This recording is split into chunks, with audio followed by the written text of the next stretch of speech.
Congressman, thank you for giving us some time this morning. Sure. Want to talk to you about this. You were on a rail subcommittee for 9 years, the Transportation Infrastructure Committee. You also introduced a bill to reduce the volatility of materials transported on rail lines. As you hear the governor talk and you watch this disaster that has taken place in Ohio, your thoughts and reaction? Well, my thoughts and reactions go out to the people in the East Palestine community.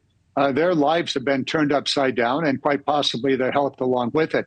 The underlying question here, and the governor's doing the right thing, trying to provide assurances in the testing and eventually the cleanup, and Norfolk Southern, the rail company, being totally responsible for all the costs. However, why did this accident occur? Why do so many of these accidents occur? This is not the first one.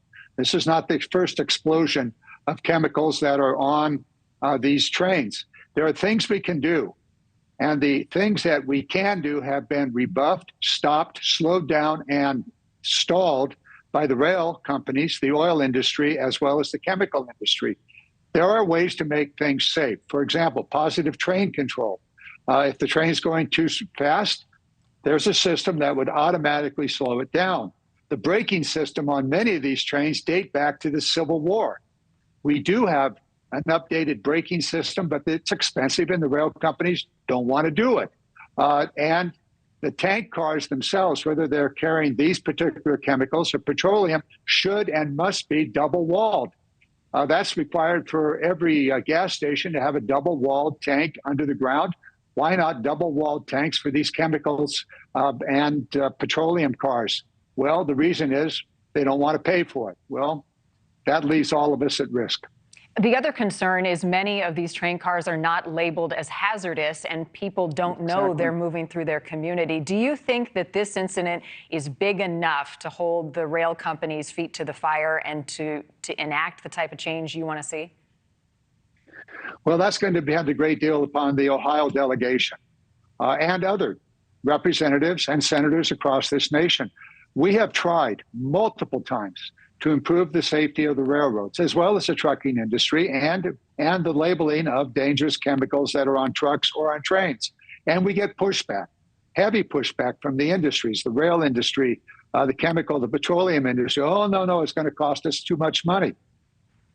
The public safety comes first. These rail companies and petroleum industry, right now, the petroleum industry's made more money in the last year than ever before. And by the way, they're ripping us off at the gas station. So it has to be done. And frankly, my colleagues in the Congress, as well as in the Senate, need to get down, need to put their courage up and stand up against these industries to provide the protection for their own citizens. And what would you say to the citizens of East Palestine and your constituents in California, where many of these same types of rail cars move through, to rebuild public trust? You hear that the water is clean, but you see pictures of dead fish downstream. Yeah. It just doesn't add up for people. Well, it's going to be a long process. I've been through this in my own district where we've had chemical spills and the like. It takes a while for people to be comfortable. The ongoing information, the governor's doing the correct thing. That is to stand there and to provide the information. And he has to be very truthful. And when he doesn't know what's going on, he has to say that building and rebuilding trust is a long process. But that trust also extends. I noticed that the new senator from Ohio went down there and stuck his foot or something into the stream and swirled around. Good. For him, go back to Congress and introduce legislation to make these trains safe. Make sure that the roadbed, the trail, the rails are safe. That's his job. Not enough to go down and say, oh my, there's contamination. Yes, there is. Now go back and lead in the Senate to provide the leadership and push through the legislation.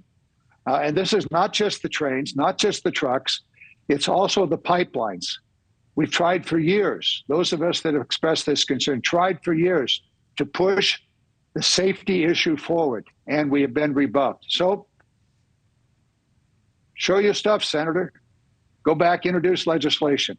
Do the right thing for your citizens. And for all the rest of us, we have to do the same. Thank you for watching. Go to newsnationnow.com to find NewsNation on your television provider. And don't forget to click the red subscribe button below to get more of NewsNation's fact-driven, unbiased coverage.